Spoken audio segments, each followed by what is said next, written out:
Hello, everyone.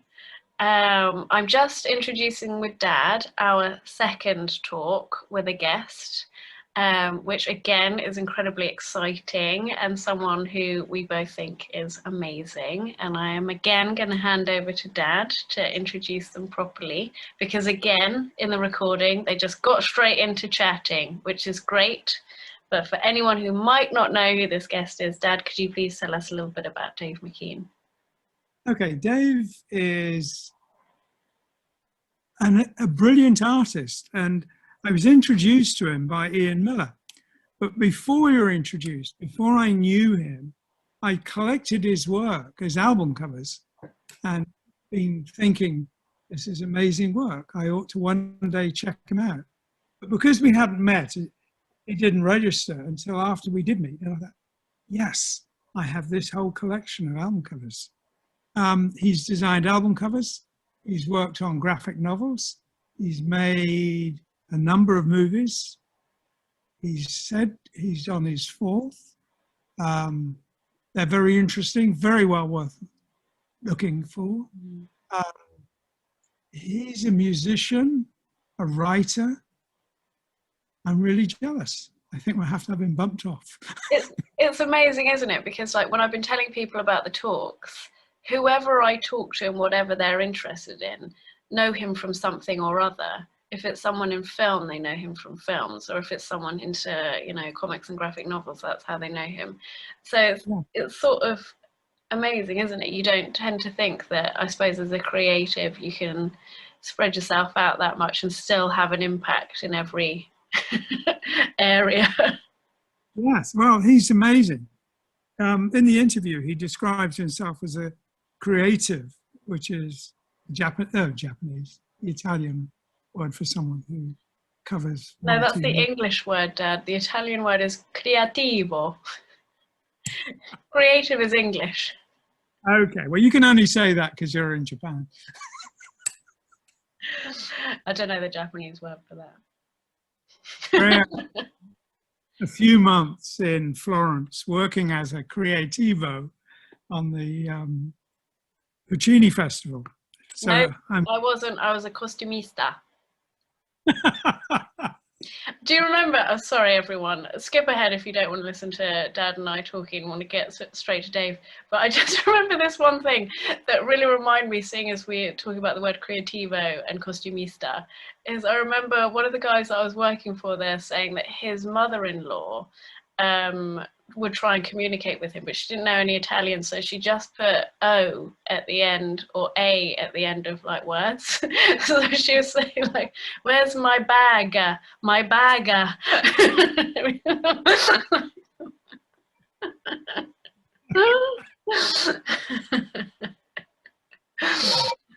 Oh, there we go. Saved by the bell, everyone. You're going to listen to a really amazing talk. I love this. It actually, yeah, got me a bit teary. It was wonderful. Dave is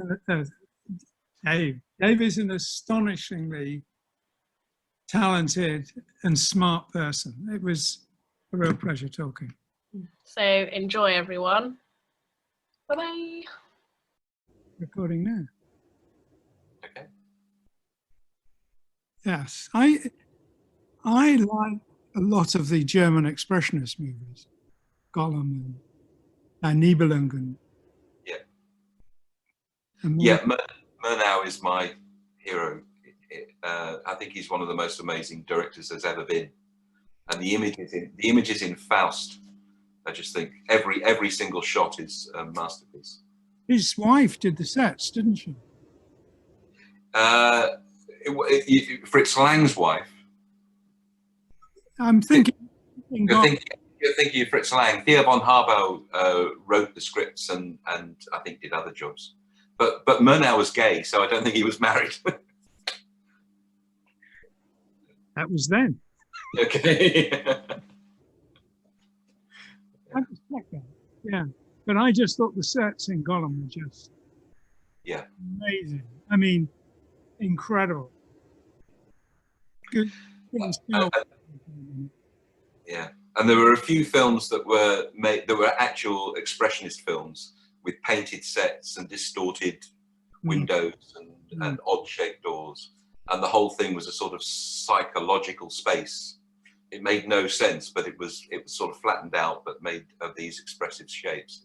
Yeah. And I mean, Dr. Caligari is the classic one, but I think there were about 10, 12 films made that way. Genuine was made that way, and a version of Crime and Punishment was Raskolnikov was made that way, and they're just amazing films. Incredibly powerful, aren't they? Even without words. Yes, yeah, it was a sort of grand pantomime, a grand, like an extraordinary piece of puppet theatre or something, where there are no words directly, but it's incredibly expressive. You really have to pay attention. I read somewhere that the forest where Siegfried meets his end, to get those giant trees, they were made in a set in concrete. Yeah. They do look incredible. They do look amazing, and some of the Italian epics that like Cabiria and things like that predated D.W. Griffiths. The scale of the sets are just astounding. There's a set at the mouth of the demon set in Cabiria, which is about 10 stories high, with this massive demonic three-eyed face. I mean, they're just astonishing that these films were made, what, 110 years ago now. I'm going to have to write that one down. That was the one that inspired Griffiths. Griffiths saw it and realised that he'd just been playing around, and the Italians have really made it an art form. So then he was making a little film. What was it called? I can't remember. It was a little drama, and he turned it into the film Intolerance, which is this now massive epic in different episodes. And he put his little family drama into as one of the episodes, but then created these massive, the Cleopatra one and the other ones. So, Dave, how do you think of yourself? Or doesn't that matter? Because you made movies, you've made music, you've done books. Yes. I try not to think of myself. I don't know. I mean, just talking about the Italians, they've got this lovely word creativo, which it just covers everything. It just means you're a creative person, and you have ideas and feed those ideas into whichever medium is appropriate for those ideas, or even many of them, to allow you to look at the idea from different angles, because obviously music, sound looks at an idea in a different way than a still image or a moving picture or a story. It's a way of understanding something from different angles. So I always like that word. Fellini always considered himself to be a creativo, because he was a cartoonist and a writer and a costume designer and a film director and everything else. It seems to me that there's a sort of hierarchy of effort to bring it out, to make it into the real world. If you're doing one of your postcard books, which by the way are very, very beautiful, you could do that in a hotel room. Yeah. Rainy afternoon. Yeah, often did.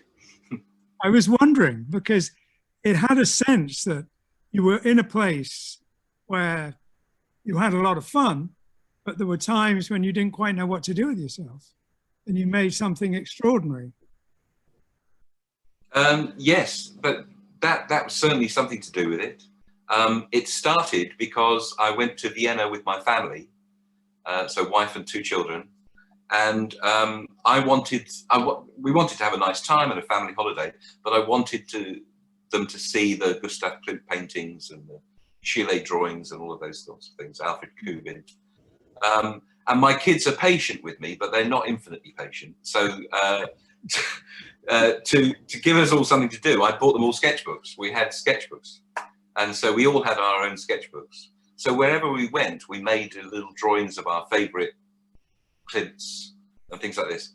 And apart from the fact that we all came back from holiday with these really nice little books, all of us, the kids as well, with their little books full of drawings, they remembered everything, because when you draw, you really have to pay attention. Yes. rather than just taking a photograph, you kind of forget it. Yeah. And so we got back, and they remembered everything. They remembered all the places we've been. They remembered the names of the artists. So it's a real lesson in paying attention, I think. Whenever I go out to a restaurant or something, I always bring my sketchbook. And when Freya was little, she always had sketchbooks. But for reasons best known to herself, she always insisted in drawing in mine. Yours was the proper one. As she got older, she started drawing in her own area, which was, Yes. started from the front, but it was at the back. Yeah. Well, it's mine. But when she was younger, they were just interspersed. Do you draw people when you're sketching? Because you don't draw people so often in your work. I wondered if you practiced by drawing people in the restaurants. I've done that occasionally, but not often. And I have little moleskins. Yeah. And I've done more drawings in those than I have in my sketchbooks. And more often than not, I've done them when I've done board meetings or stuff like that. I just draw on the other people. Although I usually find that a great time to draw my own stuff.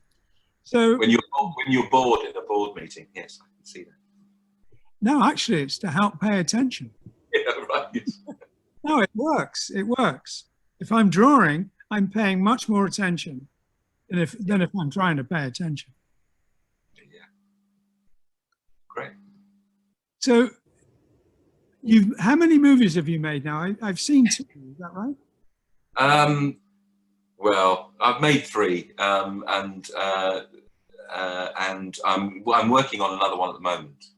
So it will probably end up being 4.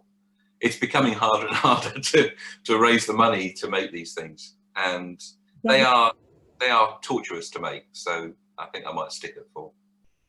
Is that because you're getting increasingly ambitious, or is it just? No, I think it's because I never really wanted a career as a film director, and you know, if you're going to do that, you've really got to just make that the center of your life. And most of the time is spent developing things and rewriting things and going to lunches and pitching, and this sort of desperate non-working part of your life where you're really just trying to get funds together and money together and asking permission to work, really. And then there's a little moment where you actually get to work. Right. And I never wanted to do that. I never fancied that. I had a taste of it, and really it just made me miserable. And I like just working. So that's why I like books. I can just think of something now and, you know, in half an hour's time, just start it. I don't need to ask anybody's permission. Exactly. Or raise it. Yeah. Yeah. I was sorry. Go on. No, carry on. I remember talking to some artists at, I think it was probably a comic convention. I can't remember. But I remember the conversation. And they were talking about how they do things. And somebody was saying they use a cloth to get the background. Other people use airbrush. Other people think that's the bottom, and they just use a paintbrush. And I was listening, fascinated, but not saying anything. And in the end, they turned on me and they said, "What do you use? What's your medium?" And I said, "Well, if I looked at my working life and saw what I was doing most of the time, I'd have to say a telephone." Yes. But yes, and that wasn't what they meant. And it was interesting to me what they meant, because I started essentially coloring drawings and then gradually migrated to paintings. Yeah. But that fact that you can do it alone is wonderful. I mean, writers can do that. Yes, that's almost like the purest thing, purest creativity, really, isn't it? That creating something from nothing. Yes. And that's the writer's job. I mean, I really love writing, and I've become more confident with it, but it's taken a long time to feel confident writing. Whereas I was always drawing I can't remember a time in my life when I was not drawing. I'm sure you're the same. And so it's always been part of what I do. And I was always the artist in the school. So it was never really up for question. Whereas writing is something else. Writing is, you just need you need to have had a life to write. I think you need to have experiences to draw from, and an understanding of people to draw from. And it's not a skill that you can pick up or are born with. You just have to develop it. Well, I would say all the skills that you're born with still need to be practiced and polished. Yes. Yeah, I find a problem with writing because I was very dyslexic. I still am. And sort of the humiliation of school experiences, you know, they flood in when I've got to write something. I can get round it, and I get round it by that trick of the mind that takes out the editing part of your brain. You're not editing. Right. You're thinking in words, that's it. Yes. If I can do that, I can do it. But it's still, I have to stay in that frame of mind all the time. If I slip out of it, I stop. But whereas with drawing, I can be there. It's the natural space to be in. Yeah. But that state of mind is really interesting. I've been trying to, I've spent a long time now really focusing and trying to pay attention to that state of mind when things work. Yes. Because it's very quicksilver. It's very hard to define. And I don't, maybe you've had a similar feeling where you're aware, if you know that something is not working, you become aware of why it's not working. You're over worrying it or overthinking it, or you're too concerned about the deadline, and that becomes a pressure and a worry and stressful, and you're more focused on the deadline than actually just enjoying making the thing. Yeah. So there's overthinking it. And then there's sort of underthinking it, where you're just being lazy and not really paying attention. And, you know, I've done this years, you know, I've got to spend years of my life doing this. I should be able to do this easily. And you're not really engaging with it. So you have to kind of hit this middle ground where you're not over worrying and overthinking and not being lazy about it, and just riding that feeling. A bit like, I suppose it's a bit like when you're driving a car, you're not really thinking about all the things that you do in the car, you just do it. You can't think about it. If you do, you stop. I remember Stuart Copeland saying, you know, you don't think about playing every note on a drum kit. It just happens. You just play in a flow. A centipede doesn't think about which leg to go down next. He just does it as a flow. If he thought about which leg, he'd trip over. And I quite like that little visual metaphor about trying to get into that flow. Well, you watch a cat jump onto a wall. Mm-hmm. Clearly, yes. Perfectly, but yeah. Impossible to imagine any creature thinking that through. Yeah. Yeah. Yeah, so I've just been really interested in trying to focus down on what that takes. I have the same, do you have this day? My first day working on a new project is almost always the same. It's a day of completely wasted effort, trying to do things, starting things, ending up with a table full of stuff, and it all goes in the bin. And I go back to the house and have to tell my wife that I've forgotten how to do it. I don't seem to be able to draw or paint anymore. I'm going to have to go and get a proper job. And she just says, don't worry, you gives me a glass of wine, it'll be fine tomorrow. And tomorrow it's fine, or the next day or whatever. But I always have that initial moment, that first time where I just seem to have forgotten how to do it. And I think it's panic, realizing that I'm not fully in control of the arrival of ideas and the arrival of inspiration. It comes, but it's not like pressing a button or picking up something and I know here's my idea for the day. It just arrives. Sorry, I'm just changing what I'm doing. It's, to me, if I'm about to do something, Yep. I prepare for it not by trying to come up with the ideas or anything like that. I make sure I've got a damn good story to listen to, something totally distracting. And then I make sure everything else is easy. And I kind of trust to the process. But nevertheless, I think part of that process is full starts. Mm-hmm. And a lot of them. Yeah. Because my full starts are in a sketchbook, I don't throw them away. And I often look at them later and think, yeah, that was a false start. Or this was interesting. It was nothing to do with what I need, but it was something I might, at some future date, have a good use for. Mm-hmm. And I find that when I'm starting, I take, that was an idea I'd like to use. That was an idea I'd like to use. How can I mix them? And yeah, but there's a lot of that time when you do nothing. Yeah. I was asked, because I do some live painting, I was asked, how different is it when I'm on my own?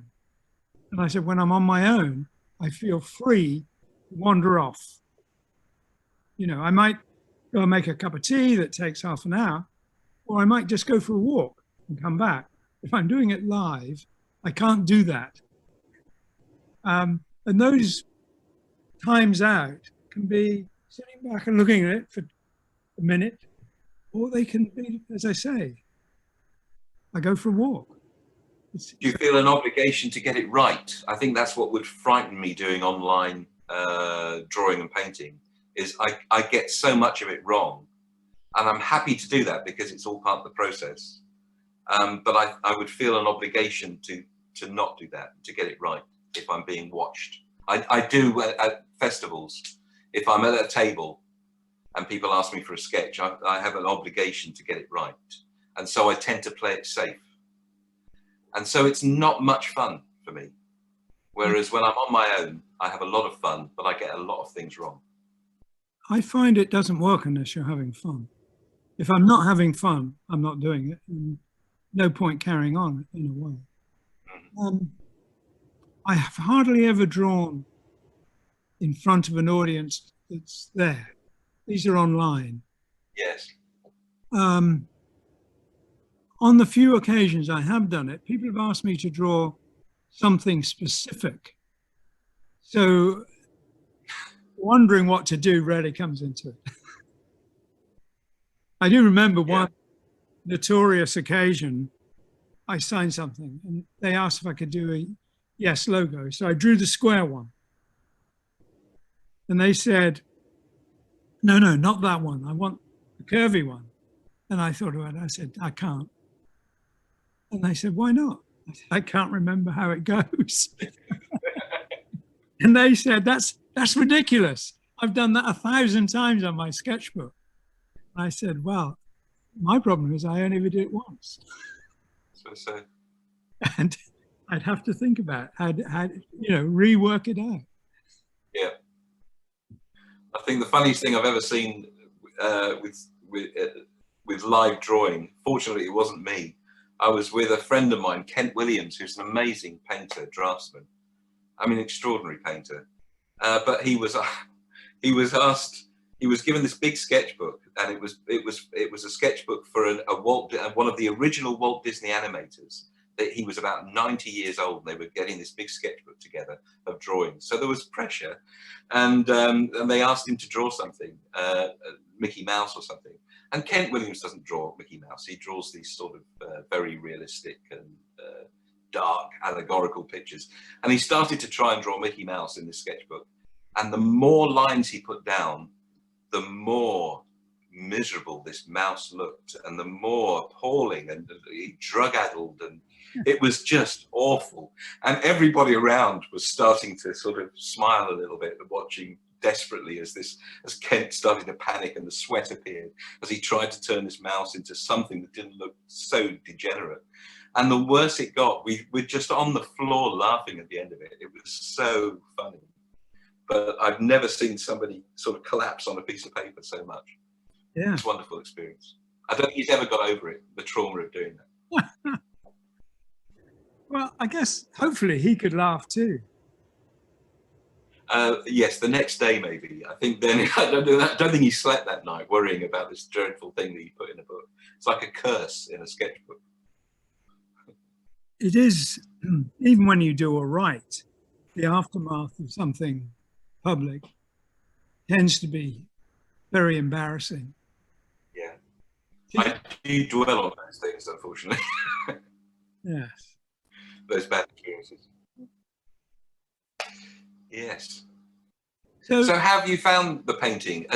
Have you found things in painting live that you maybe wouldn't have found if you hadn't have been going through this rather analytical process of explaining what you're doing and showing what you're doing and having Freya question you about what you're doing, let alone the audience who's online as well? Have you gained something from it? I have, yes. One of the things that fascinated me is something I did without thinking for years now. I was asked about it, and I realized I didn't have a clue how I did it. And I'll explain. When I did my early work, there was an enormous amount of detail, more detail than could be reproduced. You know, I wouldn't design a building, I wouldn't paint a building without doing the door and without doing the door handle and some kind of design input into that door handle. And it just wouldn't show. And when I started painting, I abandoned a lot of that. And people were asking me how I got so much detail into my paintings. And I said, essentially, it's a trick. It's not there. But I'd learned how to give the impression that it is there. And when the question came, how, I realized I didn't have a clue. And it reminded me of that story about sexing chicks. You know about that? Apparently, No, I don't think so. There's no visual or scientific way. Sorry, there is a scientific way. There's no visual way of telling male from female chicks. And they have to be sorted. And the way it's done is someone does it with a mentor until they start getting it right. But they don't know how they get it right. And it's one of those things. Your brain is taking on board signals that somehow you cannot identify consciously. But the brain is doing it. And I thought, right, this is an interesting experience about the impression of detail. And I'm going to have a look at that. So I'm losing my voice today, which is a challenge. It's, it's a nice exercise. How is that coming about? Because I hadn't thought about it, but I knew it was, to a degree, it was there. Yeah. I think again, that's why I like silent cinema and those media that hold something back. I love comics. Yeah. Because there is narrative, but there is no motion, there's no movement, and there's no sound. But if you really if it's a good one and you really fall into that story, you start to sense the motion of the characters and you start to sense how they speak and you start to hear their voices and you start to hear the story. Yeah. It's like, and also if you have a radio play, there are no images, but if it's a good one, again, you can close your eyes and you're right there. You're right there in the woods or the city and right there with those people. You get a sense of what they look like and how they move. Yes. And you're engaged, you're providing half the story. And that's what silent films always did with their audiences. They were never silent. There was always music playing. But so much of what happened on screen, you had to intuit the story and the emotions of the characters. Yes. And that's why I think people really loved those films and felt personally invested in them.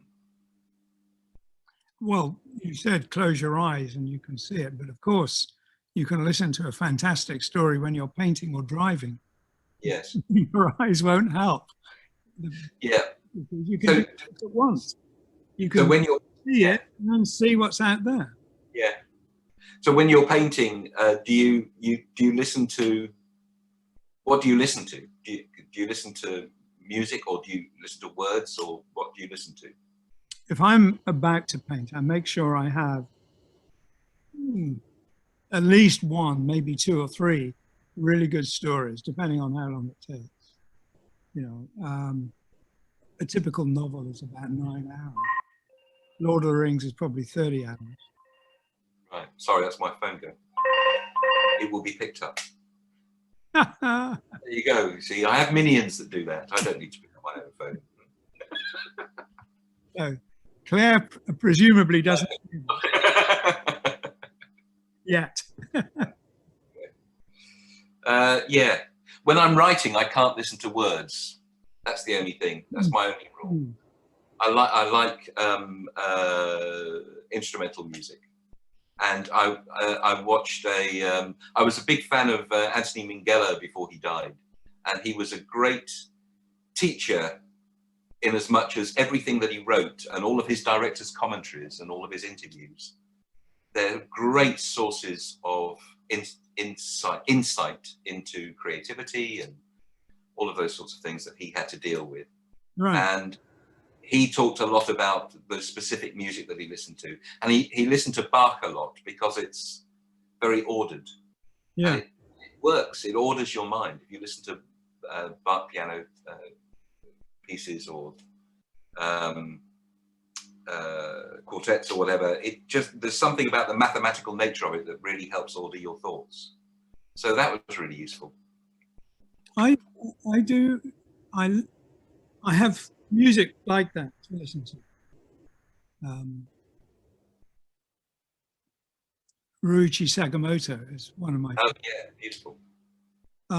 But I also have music to calm me down or to energize. So probably I've been through a few days where I needed energizing, and I've got a lot of Allman Brothers blues, The Doors, stuff like that over there as well.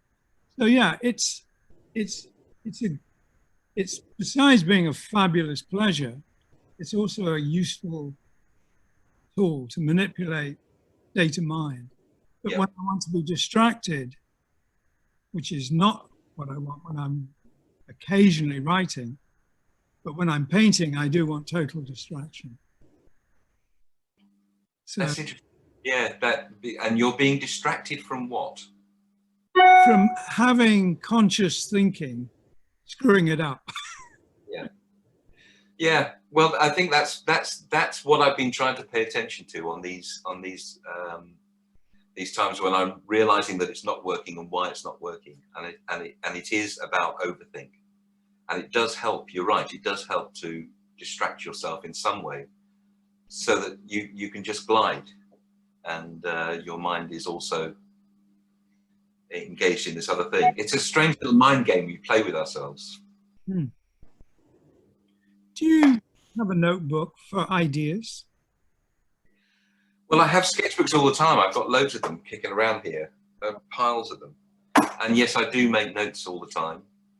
And I always have to work out everything visually, whether it's an image, a painting, or a drawing, or a logo, or typography, or anything. I have to do it physically with a pen on paper. I'm really no good at working out ideas on screen. I don't do that at all. Well, lots of people do, and I think a lot of art students now assume you go straight to a screen as soon as you start a project.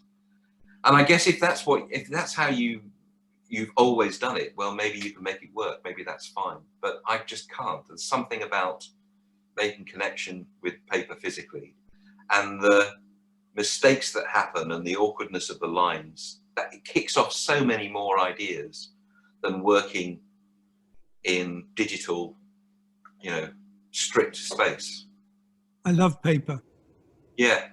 And what it gives you as well, the stain of it and the grain of it and all of that. Yes.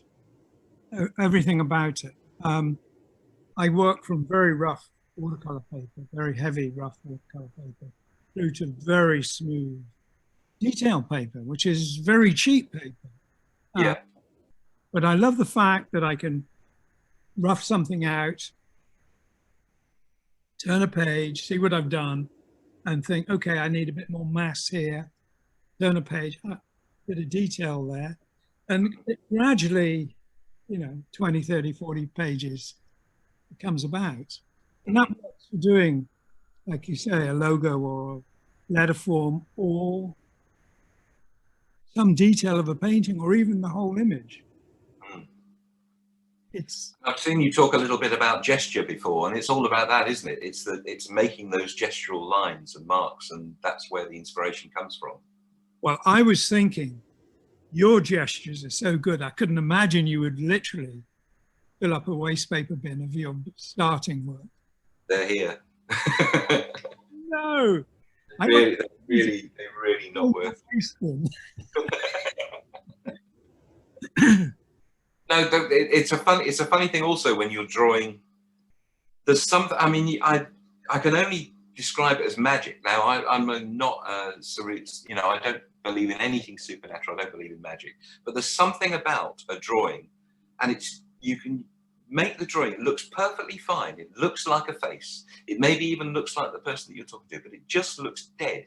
It doesn't have that magic, that thing that sparks it into life. And I can't explain it in any way. And yet I can draw it again and again. And then the fourth one just takes a light, and it's just got something about the distortion, something I've noticed about the angle of the nose and the way it goes into the eye. And I've caught it that time. It's just a little thing like that. And that's what sparks the drawing into life. And that's what you're after. The previous three go in the bin because they're dead. But the last one is the one you want. You want your bin. Well, yes. I think one of the disciplines I found when I was designing more than drawing, I find them difficult to separate. A painting is a massive design effort as much as designing a building or a logo. So yes, it's all there. But I've been working a lot on something, and I think, right, this is it. And I do a finished version. Let's say it's a letter. And I know I've got it wrong. And for me, it takes discipline to say, okay, you've got to do that letter again. Even though it looked finished, you've got to do it again, you've got to get that bit. And then I'll find, I think, right, that's it, perfect. And when I put them together, it doesn't mesh with the next letter. And I have to rethink it. And to go back and rethink it, it's heartbreaking, but you can't not do it. You have to kill your babies, as they say. I think that's a script writing term, isn't it? You've got to, there's often you write something and you really like it, it's really clever, it's got some great lines in it, but actually it's not needed. It's not really needed. And you hang on to it desperately. I mean, lots of filmmakers, I think, do this. They shoot scenes and it's a lovely scene. There's something about it they really love, but they know that it's not necessary and the film's too long, and hang on to it and hang on to it. And then eventually you just have to cut it. You just got to cut it. So tell me this, what makes a film too long? Because people now will watch 10 hours of a movie. I think now the rules have changed. I think films can be as long as they are, and they can be a minute long, and they can be obviously, hours and hours. Yeah. But I think traditionally, when you had a cinematic film, that if you're going to go over 2 hours, there's some sort of mental alarm clock that goes off somewhere between an hour and 3/4 and 2 hours. And if you're going to go over that, you've really got to have something special to have somebody sat there concentrating for more than that.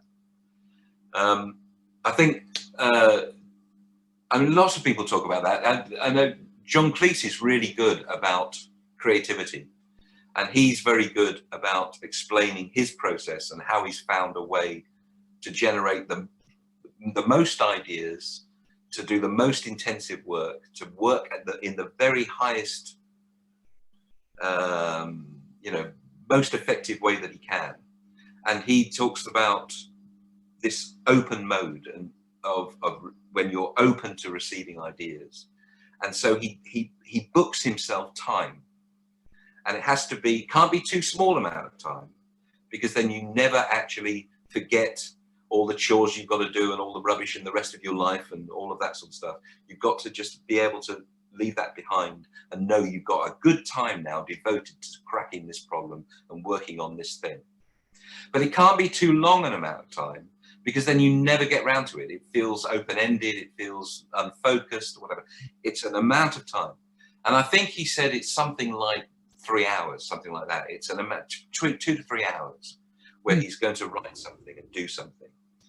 And that's really works for him, and that's really worked for me as well. If I've got a script I need to really crack, or an idea I've got to come up with or something, I'll absolutely cordon this amount of time. After lunch, I'm going to do 3 hours on this and nothing else. And the internet goes off and the phones come off the hook and all of that, and I just focus on this. And that really works. So there is some sort of mental alarm clock that goes off that allows you to focus on something for a while, and then you're just tired. I think after that you're just tired, you need a break. Does that make sense? No, I mean, I find that when I'm getting into it with a painting, it has its own schedule. And I can work 30 minutes and have to take a break, and I sit back and look. It might be short time, or I might do that walk around. But you have to do that reboot. It might be a little one, it might be a big one, but it sets that pace, not me. And if I'm lucky, I can do 12 or 14 hours in a day. But if I'm unlucky, I might not do 1 hour.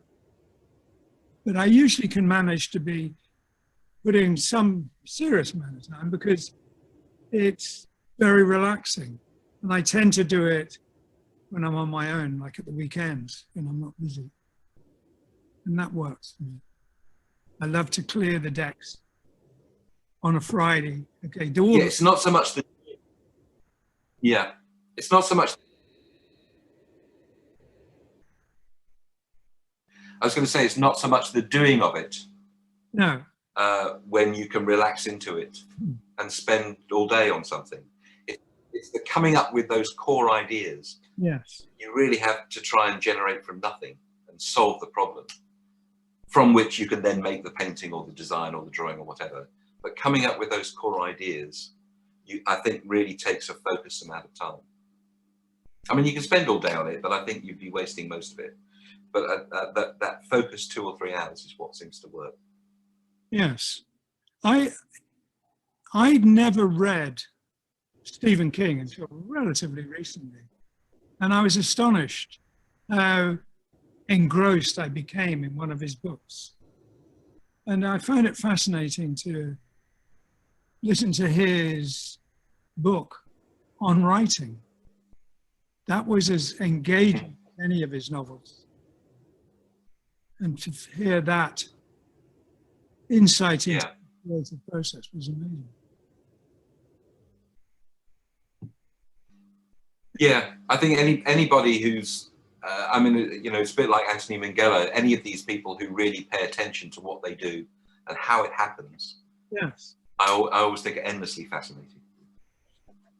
We started because I said we were going to... The other thing John Cleese used to say was... Sorry? The other thing John Cleese used to say was what? Shall I just finish? I was just going to finish that thought. The other thing Cleese used to say was he always used to write with Graham Chapman, and he always felt that Graham Chapman was a naturally funnier, better writer than him. But the difference between them was that Chapman would come up with some instant flight of fancy, some instant great idea, and then get bored and just go, and he wouldn't work it through. Whereas John Cleese was much more methodical. He didn't come up with those extraordinary leaps of thought, but he worked at an idea and worked at an idea and worked at the script. You can see that in Fawlty Towers. He works them and bangs his head against them to make them work.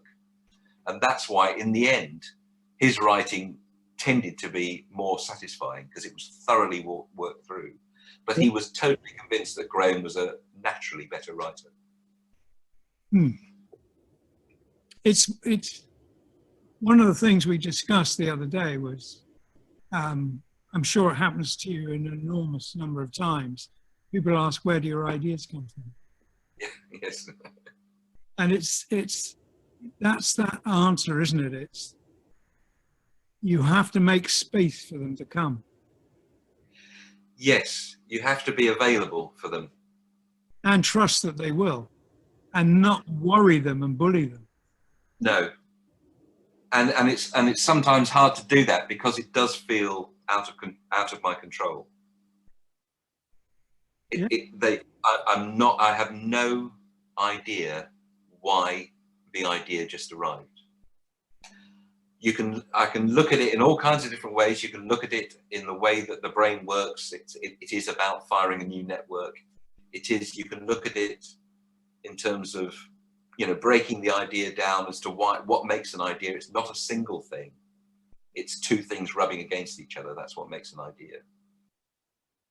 So you can look at it in lots of different ways, but actually how that idea just arrived, I don't know, just did.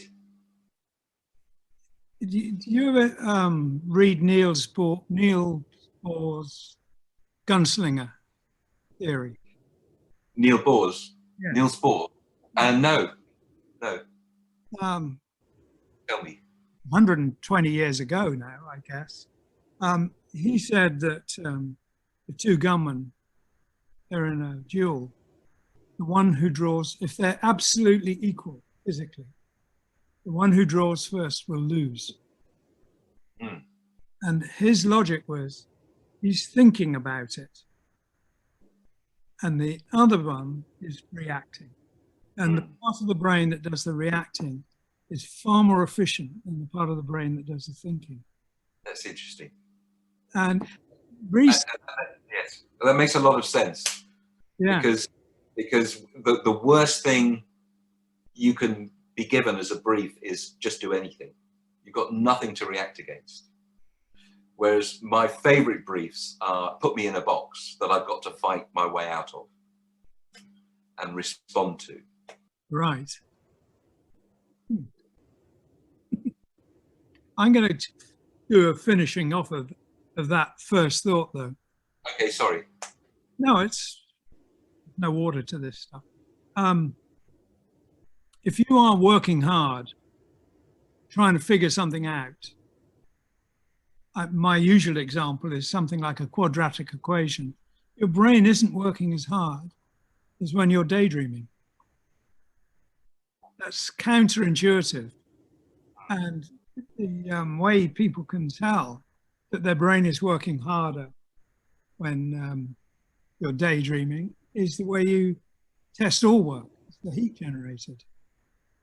So your brain generates more heat daydreaming than when you're struggling with an analytical problem. Right. That says to me, if you're struggling with an analytical problem, you must be doing the wrong thing. You're not thinking properly. But we all need to do it. There comes a point where you need to, okay, there's the idea, wonderful. Now I've got to make it work. Yeah. So it's a separate process. You write something, now you have to proofread it. Yeah, they're different modes of thinking, aren't they? Yes. One is playful and enjoys things like mistakes and chance and rubbing up against challenges, rubbing up against other people and environments that can put in new information. So I watched a great talk, somebody saying that their big thesis was the Enlightenment grew out of coffee shops, because previously everybody went to the pub and they got drunk and understimulated, but they were over-relaxed, basically. Whereas coffee shops, you've got a stimulant going on, and you're surrounded with interesting people, and people met there to talk and swap ideas. And it's like a culture for a live culture for generating ideas. Yes. So yeah, I do. you look at Vienna at the end of the last century, or Paris in the 20s, or any of these, LA in the 60s or whatever, they were focused in concentrations of interesting people all coming together, getting highly stimulated together and bouncing off and challenging each other. Yeah. Yeah. Yeah. That makes a lot of sense, doesn't it? It does make a lot of sense. Did you feel, I had that feeling in art school. Did you have that feeling in art school? I know different people have different experiences. Yes. And when I went to Canterbury, I struggled with that because I felt quite isolated in a way at Canterbury. When I went to the Royal College, it was different. Yes. The common room was a fantastic place. It was a real engine for ideas.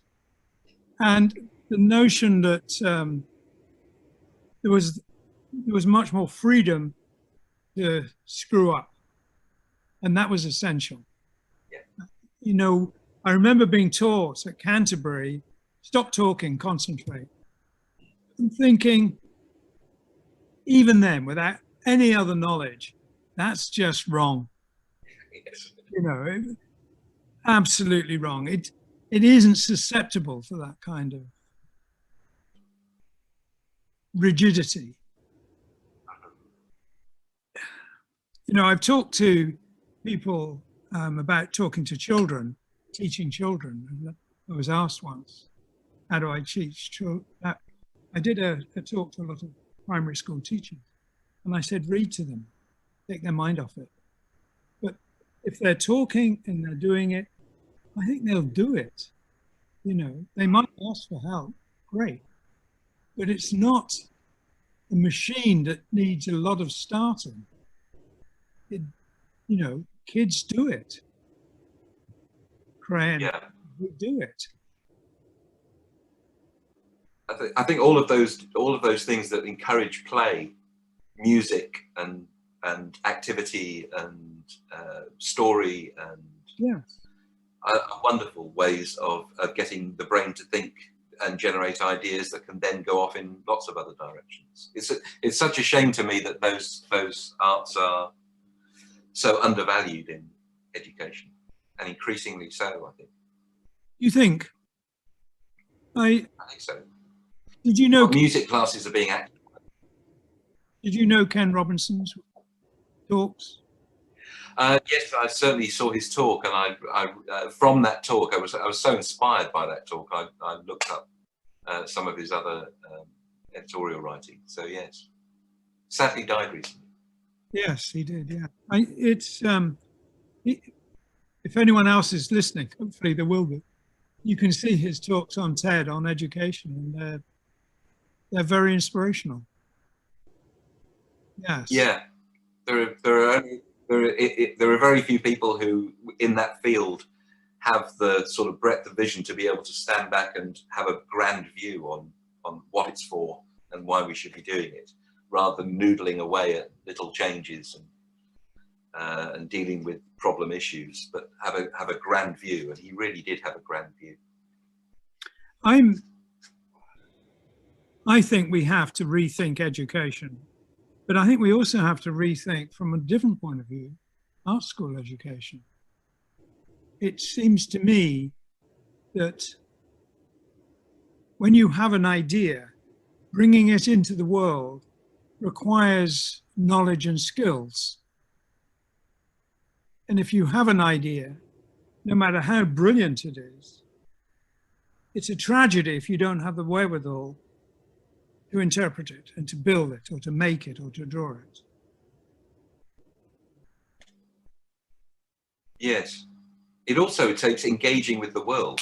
That my frustration is always, I'm lecturing to a class full of illustrators or designers, this narrow pigeonhole box of people.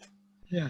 Often on campus, full of interesting people. You know, they're over there are scientists and historians and geologists. Go and talk to them, you know, and let them talk to you. And science needs art as much as artists need science. Science need people who are artists and other creatives to help them get out of the box and think out of the box and think of other possibilities. And art needs the real world rooting of science because it's massively inspiring, but also it makes art, gives it purpose, doesn't it? It makes it have some sort of reason to exist. So it's got to be a conversation out there in the real world, not stuck away in little cubicles in art schools. You should talk to Freya about that subject.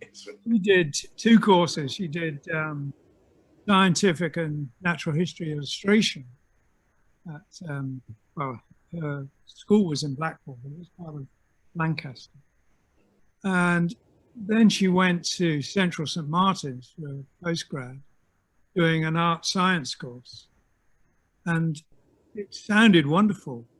And the lady who invited her to apply did brilliant work.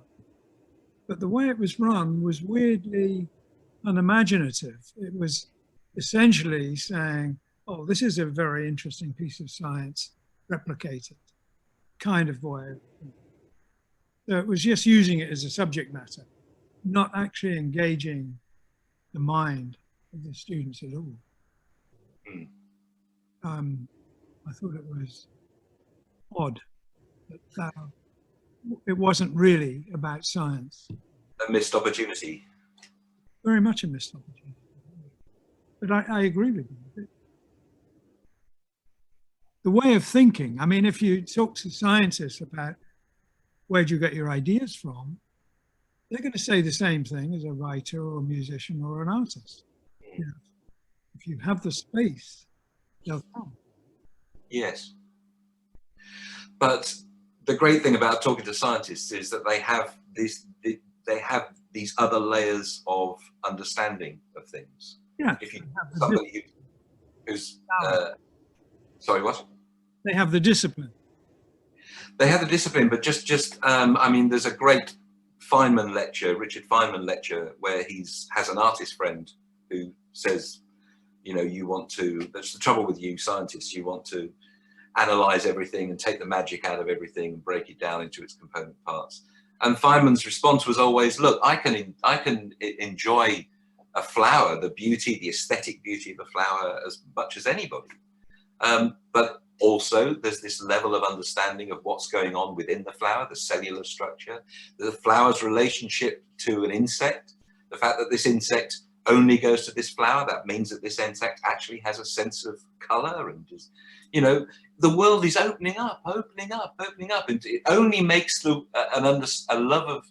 awe of the world bigger and more extraordinary. I don't see how it makes it smaller and reductive. No, I agree. I absolutely agree. Yes. Did you enjoy science at school? I did, but I didn't appreciate it. I mean, like a lot of those things, I think I was just at the wrong age or in the wrong space for those things.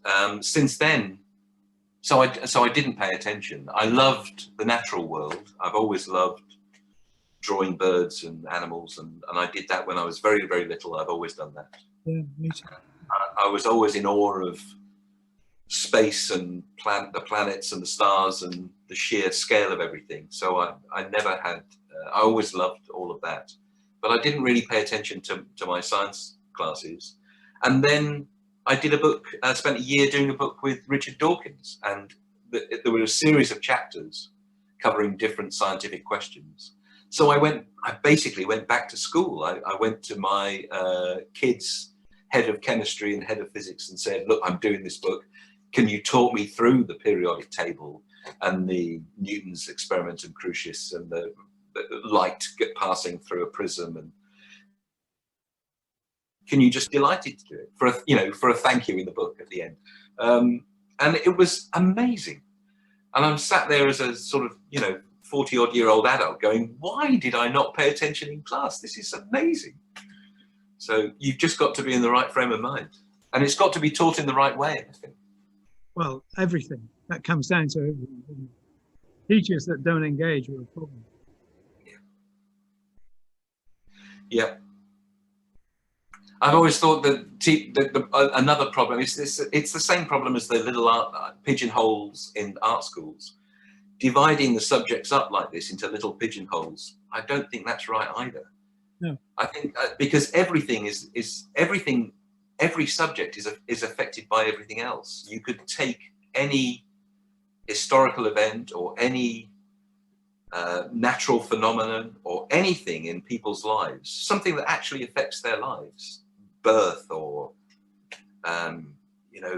becoming a parent or any of these sorts of things that everybody goes through, and explode that subject out into history and physics and the chemistry of it and the biology of it and the social history of it and the theological side of it and the stories we tell about each other, the mythological side of it and the art that's been created around it and the music and everything. And one subject could touch all of these things. And once you have a network, you tend to have a context for that information. You remember it, but just little isolated facts, you forget them because they have no context. So I think this sort of network way of teaching would be a much better way of doing it, project-based. What did you actually do at art school, or did you even go to art school? Yeah, I did go to art school. I went to. I just went to a local art school intending to do, a general course, a foundation, and I just wanted to do what I liked, which was drawing comics and sort of slightly fantastical illustrations, and intending to just do that and illustrate books and record covers and things. That's what I wanted to do, and just leave me alone. I want to do that. That was my state of mind going into art school. And then I knew I was going to have a hard time when my very first drawing lesson in a life class. For starters, I was surrounded by lots of other people who were also the best artists in their respective schools. They were all really good. So I knew I wasn't just, going to breeze through this. We did our first bit of life drawing, and I spent the morning doing a drawing very, very realistically and trying to make it all look right. And we got to halfway, and we had lunch, and we came back from lunch, and what I now think brilliant teacher, art school, drawing teacher, George Glennie, his name was, said, right, everybody move round one. So then I had to go and work on the guy next to me's drawing, and somebody else came and drew all over mine. And it really broke down your preciousness and your self, your worrying over things. It was all about breaking those preconceptions down. So you just got much looser. Another one was, we got halfway through the day and he insisted we went over to the sink and washed our drawing off. We couldn't even keep what we did. We had to wash it off, physically destroy it, and then come back and work over. And it felt brutal at the time. And there were real complaints going on, but actually it did me the power of good. It made me much less precious and much more willing to try things and play and be open.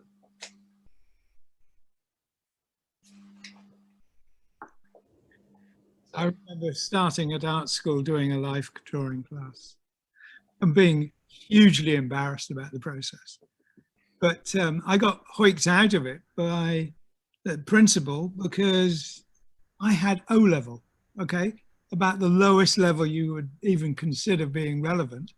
Right. O level maths and physics. And he said, you can't do fine art with maths and physics. What? Why? What was his reason? His or her reason? But he thought I couldn't do it, and I was sent to do industrial design. But when I went to art school, I had two notions. I knew nothing about how it was. And I wanted to do natural history, drawing and painting. I loved that, like you, it's hardwired into me. The other thing I wanted to do was design the future. So going to do industrial design seemed like a good move. But I remember being deeply frustrated by the way we were taught there. You know, the design part of it, everything had to be a box. We would be living in a box. We would be designing boxes within boxes. And that just felt so wrong. I didn't really have the confidence to know it was wrong, but it felt wrong. It seems such a shame that you weren't allowed to, in parallel, study both of those things: the natural world and drawing and free expression, and the application of that to industrial design. The weird thing is, I was, because I started in art school in 1961, which is about the time Richard Hamilton managed to persuade the powers that be that art education needed to move away from academic training and life drawing and composition and all that really important stuff. And it was all abandoned in 1961. Yeah. Except people doing what I was doing, design. We still had life drawing. We did perspective, measure perspective, shadows perspective. We drew, we went out in the country and drew. You know, we did enormous amount of very disciplined drawing. So that was really interesting for me. Yeah. So I was basically, yes, doing the same. I was on an applied arts course. I wasn't on a fine arts course. Right. But that was lovely. It was, we did photography and printmaking. We did, you know, we went out and drew from life. We had life drawing class, and then we did design, graphic design, typography. My age, I was just at the cusp of going into computers. So we did hot metal type, proper typesetting on press. And then they had, the college had bought a computer. It was in a room. It was manned by a man in a white smock who would take your typography brief, and the next day, he would give you your piece of typesetting for you to use in your design. But I'm kind of glad that I got to learn all that. I'm glad I got to learn how to set type. Yes. I know that it's called leading, not leading, because it's a piece of lead that goes between the type. So I'm really glad I was at college at that time and it wasn't completely computer based. Yeah, I'm glad for the discipline side of it. Something I endlessly say, but there's a lovely saying in Kendo about training the hand, so the hand trains the mind. And I remember being challenged by a member of staff when I was talking to students about putting in the time to learn to draw. Yeah. They were very dismissive. Said, I suppose you think drawing art is all about technique. And I was able to quote this thing from Kendo: you do need to train the hand so the hand can train the mind. And the amount of real estate in the brain that's devoted to hand-eye coordination is enormous. You know, if you're learning to play the violin or you're learning to draw, you're giving your brain a real workout. It's good for it, good for you. Yeah. 10,000 hours it's supposed to be, isn't it, to master it? Yes. Yeah. I'm about halfway. How about you? Yeah, probably. Something like that. Yeah. Well, yes. I don't know. We're all in this social distancing world at the moment. It would be fantastic to meet up again. I love the studio. Yes, it would be lovely. I visited you and I walked across the pond to your studio from your house, and in that pond there was a grass snake. Yes. I thought, you are honoured. Yeah, we were that day. They visit occasionally. We even have the odd kingfisher. Yes, so we must meet up soon. Yes, definitely. Without a doubt. It's noon, so okay. I'm going to record this and send it to you. Well, I've recorded it. You have. I hope you have recorded. Yes. Too late now. Too late now. Have you written down everything you've said? Yeah, exactly. I've got it scripted. Good. Oh. Dave, thank you so much for joining me. Well, yes, it's been really, really lovely. Pleasure. Anytime. Yes. And I do love the freedom the choreography rather than the calligraphy of your lines. They are Thank you very much. very elegant. Thank you. And I must get my... And I've enjoyed watching you online. I haven't watched them all, but I've watched it a few times. And I like the interplay between. I think Freya's great as well. She's a real star. But it's a really nice thing to do, and it's nice seeing the questions come up, and it's nice to see you respond to them. So yeah, you're very brave to do it. I don't think I could do it. Well, it's been fun, actually. Good. Thank you, Dave. Okay. Cheers. I'll speak to you soon. Indeed. Bye-bye. Bye.